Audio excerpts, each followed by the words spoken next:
मोतीपुर नामक गांव में बटुकलाल नाम का एक आदमी रहता था। बटुकलाल के दो बेटे थे, सुरेश और श्याम। दोनों ही बेटे एक नंबर के आलसी और निकम्मे थे। हे भगवान, ये कैसे बेटे मेरी किस्मत में लिख दिए हैं। इनका बाप बूढ़ा हो गया है और काम कर रहा है, मगर इन निकम्मों को कोई फर्क ही नहीं पड़ रहा।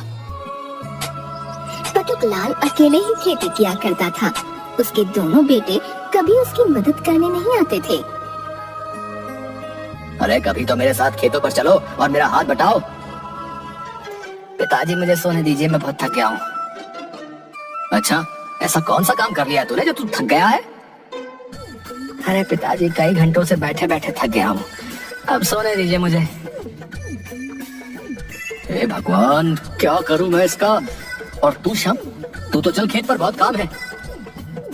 नहीं पिताजी, बाहर बहुत ज्यादा ही धूप है, मैं तो बेहोश ही हो जाऊंगा। वैसे भी मेरी तबीयत ठीक नहीं है। सोए रहो घर में, मैं ही जाता हूँ खेत पर काम करने। बटुकलाल कड़ी धूप में अकेले ही खेत पर काम कर रहा था। तभी वहाँ चंदू नाम का एक आदमी आता है। बटुकलाल जी, इस कड़ी धूप में आप क्यों काम कर रहे हैं? वैसे भी आपकी उम्र नहीं इतनी धूप में काम करने की। क्या बोलूं चंदू, दोनों बेटे एक नहीं सुनते। जब भी काम करने को बोलता हूँ मना कर देते हैं। अब किसी ना किसी को तो काम करना ही होगा, तभी तो 2 वक्त का भोजन नसीब होगा। ये तो बहुत ही बुरी बात है। अच्छा दीजिए, मैं आपकी मदद कर देता हूँ। इसी तरह बटुकलाल पर दया करके सभी उसकी मदद कर दिया करते थे, मगर उसके दोनों बेटों को कोई फर्क नहीं पड़ता था। कुछ दिनों से बटुकलाल की तबीयत ठीक नहीं थी, इसलिए वह खेत पर काम करने नहीं जा पा रहा था। हे भगवान, जल्द से जल्द ठीक कर दीजिए, वरना कोई काम नहीं हो पाएगा और बहुत मुश्किल हो जाएगी। दिन प्रतिदिन तबीयत सुधरने की जगह और ज्यादा बिगड़ने लगी। बेटा सुरेश और श्याम, तुम दोनों मेरे पास आओ। बटुकलाल के दोनों बेटे उसके पास आते हैं। जी बोलिए, क्या बात है? बेटा, अब मुझे ऐसा लग रहा है मेरा अंतिम समय आ गया है।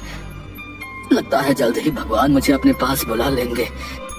मैं बस तुम दोनों से इतना ही चाहता हूँ कि मेरे जाने के बाद तो कम से कम तुम दोनों अपनी जिम्मेदारी उठा लेना। अरे पिताजी, ये सब आप क्या कह रहे हैं? कुछ ही दिन में आप ठीक हो जाएंगे पिताजी। हाँ पिताजी, श्याम सही कह रहा है। कुछ दिन बीत जाते हैं। अचानक एक दिन बटुकलाल की तबीयत बहुत ज्यादा खराब हो जाती है। बटुकलाल एक बक्से में अपना सारा सामान रखता था। वह उसी बक्से के पास जाता है। तभी सुरेश और श्याम उसे देख लेते हैं। अरे पिताजी, आपकी तबीयत खराब है और इस वक्त भी आप इधर उधर कर रहे हैं, आराम कीजिए ना। हाँ भाई, सही कह रहा है, आप आराम कीजिए और घूमना बंद कीजिए। कुछ घंटों के बाद ही बटुकलाल की मृत्यु हो जाती है। अरे श्याम, सच में पिताजी की मृत्यु हो गई, अब हम क्या करेंगे? अरे यार, ये तो मुझे भी नहीं समझ में आ रहा है। चलो पहले पिताजी का अंतिम संस्कार कर देते हैं। बटुकलाल के अंतिम संस्कार के बाद सुरेश और श्याम पहले की ही तरह घर में सोए रहते थे। जो भी बचे हुए पैसे थे सभी खत्म हो जाते हैं। अरे श्याम, अब तो पैसे बचे नहीं, आगे हमारा काम कैसे चलेगा?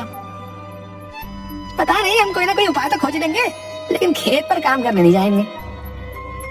हाँ भाई, सही कहा था, हम काम तो नहीं कर सकते। बचपन से अब तक हमने काम नहीं किया, अब क्या काम करेंगे? गांव में कल्लू बाबा आते हैं। वह गांव के सभी लोगों की समस्या सुन रहे थे और उसका हाल बता रहे थे। कल्लू बाबा के पास चलेगा क्या? सुना है वो सबकी समस्याओं का हल बता रहे हैं। अभी तो सो रहा हूँ, शाम को चलते हैं और अपनी समस्या बताते हैं। अच्छा ठीक है, फिर मैं भी सो लेता हूँ, शाम में ही चलेंगे। शाम के वक्त श्याम और सुरेश बाबा के पास आते हैं। प्रणाम बाबा जी, कृपया हमारी समस्या का हल बताइए। हाँ जरूर, क्यों नहीं, बताओ बच्चे, क्या समस्या है तुम्हारी? अब हाल ही में हमारे पिताजी की मृत्यु हो गई है। जब पिताजी थे तब पिताजी काम करते थे, अब तक हम दोनों ने कोई काम नहीं किया, इसलिए आगे भी काम नहीं करना चाहते।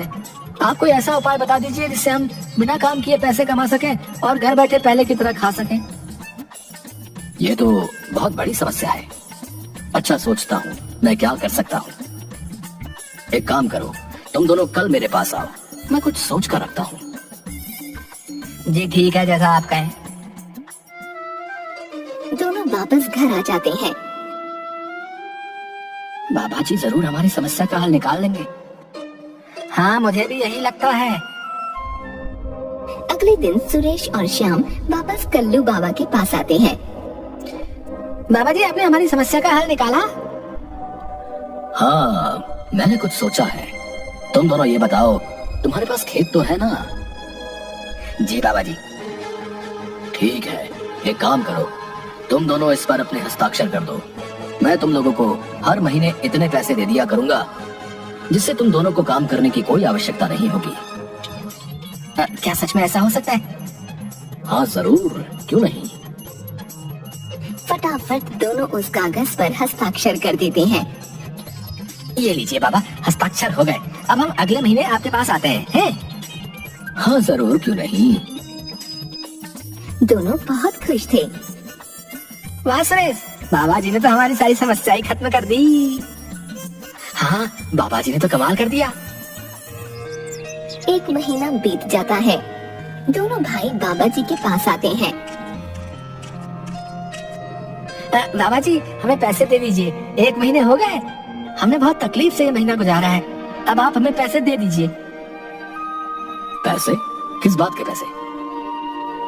अरे आप भूल गए, पिछले महीने ही तो हमारी बात हुई थी। तुम दोनों कामचोर आलसी तो हुई, साथ ही तुम लोग मूर्ख भी हो। तुम दोनों ने अपनी सारी जमीन मेरे नाम कर दी है।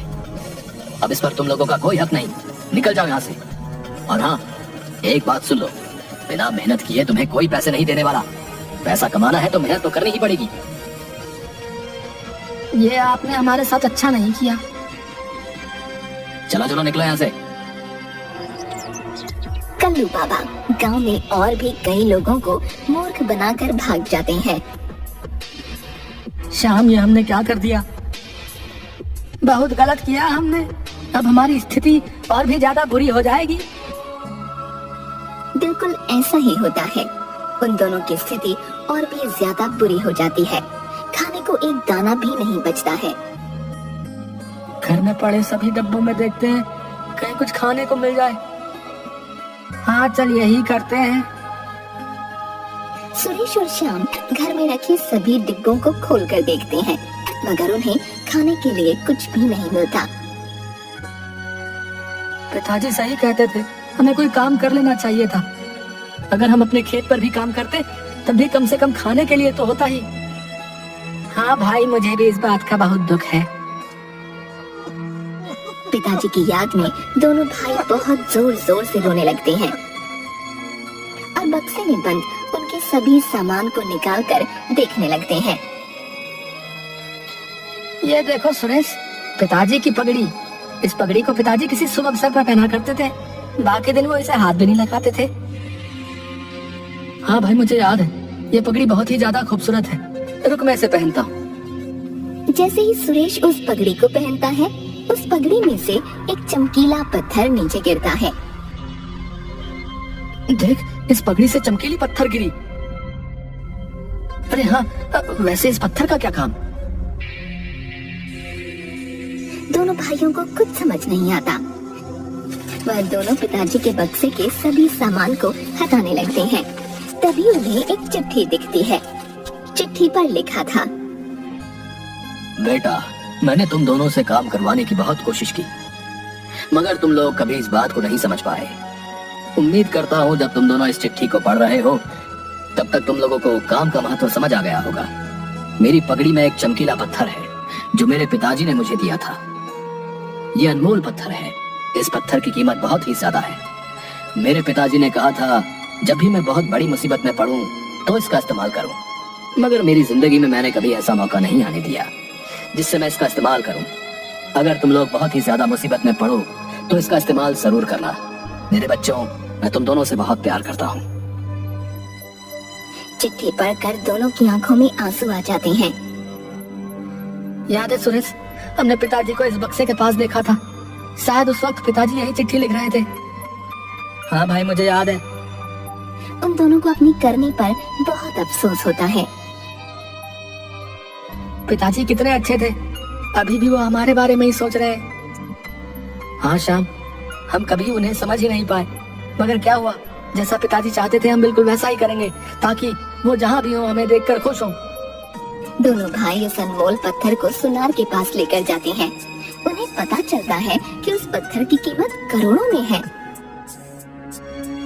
हमें इसके बदले कुछ पैसे दे दीजिए, वो पैसे हम आपको जल्दी ही लौटा देंगे और ये अनमोल पत्थर ले जाएंगे। सुनार मान जाता है और पैसे दे देता है। पैसे लेकर दोनों भाई नई जमीन खरीदते हैं और खेती शुरू करते हैं। कड़ी मेहनत करते हैं और साथ मिलकर बहुत अच्छी फसल उगाते हैं। सभी फसलों को बेचकर वो ढेर सारे पैसे कमाते हैं। कुछ ही साल बाद वह सुनार को वापस पैसे देकर अनमोल पत्थर घर ले आते हैं।